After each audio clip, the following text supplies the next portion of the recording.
U.S. Steel, which for those of you who haven't seen the news, obviously is becoming quite the national champion. Speaking of Boeing, focus because everybody's worried that Nippon Steel is going to acquire them and that they're going to basically wipe out all of the jobs and everything else. And so because of that, there's basically everybody, be it Biden, be it Kamala, be it Trump, has all agreed that they will block the U.S. Steel acquisition by Nippon Steel, which is obviously right.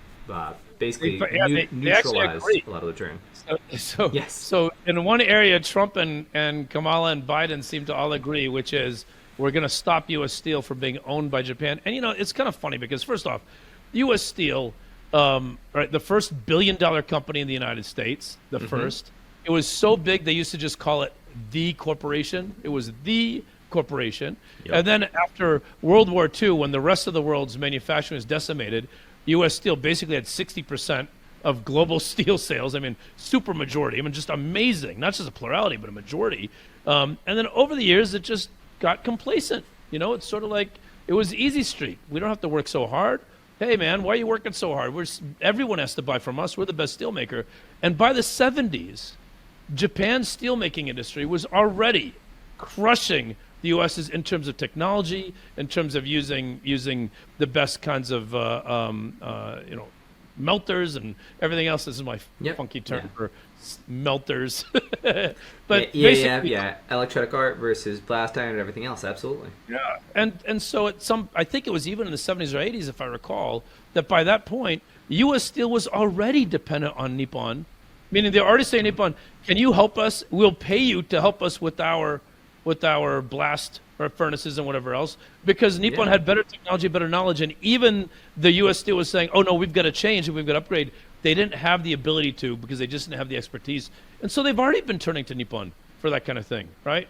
So I don't know that this is one where I think there's a political bent to it, but I think the workers of U.S. Steel would rather it was owned by Nippon Steel than by the current or the existing management team. And Nippon can inject a lot of capital and a lot of new technology into it that U.S. Steel was so far behind on the mini mill thing, right? The mini mills, they were like so far behind. It really is they had the game won, and then they dropped the ball for the last 40 years. Well, I mean, and it comes to the idea too when you think about it, right? Because to your point, if the workers looked at what could happen in terms of the two situations, but I think this once again comes to the idea, if you think about places like steel, which the reason why everybody is pushing back is because as we get to the idea of steel is a strategic resource that we want to be able to control or anything else, and therefore do we want to turn over the control of the Japanese or anything else, because the supply chain super cycle and all the issues that we talk about of us wanting to make our supply chains more resilient. If you leave out the idea that, right, obviously Japan is a close ally who's unlikely to be trying to do something to really screw up. It's not the 1950s. Japan is a big ally. Exactly. It's not like China's buying U.S. Steel or North Korea, or Cuba. It's Japan, for goodness sake, right? But anyway. Yeah. Right.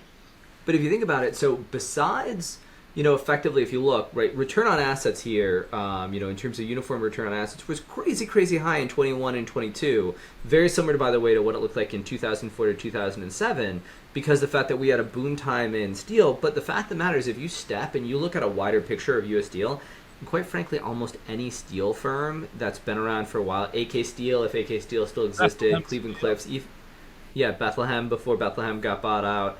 If you look at any of those guys, other than maybe a Nucor or a Steel Dynamics, their return on assets looks a lot more like 2019, 2020, and 2024 return on assets if you look over a long period of time. Yeah. And the reason why is, and this is the idea of having national champions, because everybody is so obsessed with the idea of we need to make steel in the U.S. and we need to make steel in Japan and in China and in Germany and everywhere else.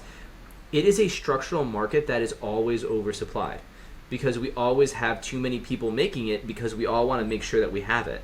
And so if you think, anybody who looks at this should be thrilled that, Japan is willing to basically take U.S. Steel in terms of the equity component of U.S. Steel, Nippon Steel is going to, because all that we care about is that we're making steel in the U.S. We don't care about the fact of owning the equity sliver because the equity sliver is never going to be worth anything, right? If we look at this in terms of embed expectations, right? There's a reason why this company, even with Nippon's acquisition offer, is basically priced for return on assets to be at 2+%, right? With what we would call in perpetuity, because this is just a tough business to own, and I mean, so that's all. It's just interesting. There's no product differentiation. There's no branding. There's no way you'd say U.S. Steel is better than Bethlehem Steel, or is better than AK, or any of these others. It's simply steel is steel. I mean, yes, you have quality requirements, but steel is steel. It's super commoditized, and there just are a lot of places in the world that can make steel really cheaply. And so what happens is nobody makes money unless in a small period of time, everyone makes money because the entire supply chain is because you have scarcity, and then it goes right back again to being no. So over long periods of time, what the market's pricing for your steel, which is a 3% in perpetuity, honestly, that might even be a little aggressive because of how often this company just doesn't make money at all. And the average long term of 3% is, look, you can trade steel. Don't get me wrong. U.S. Steel has been in the past for us a stock idea. It's also been a bond idea for us in the past. And a bond idea, because exactly. it does make for great short-term trades when you have those phenomenal returns. But we've never ever said this is a core part of your portfolio. We said we're telling you to buy it and be careful. Right now, I think Rob and I are basically saying, and because we don't see it on our list anywhere, if you don't see it on our list, we don't have an opinion other than, looks like maybe there's another even money upside downside. I don't see any case that you can make that it's 3-to-1 one way or the other. And if you can't, then why bother looking at that stock? Go into something else. And by the way, for you Tesla fans out there, you want to know another industry that has a lot of national champions and so is grossly oversupplied at all times? Autos.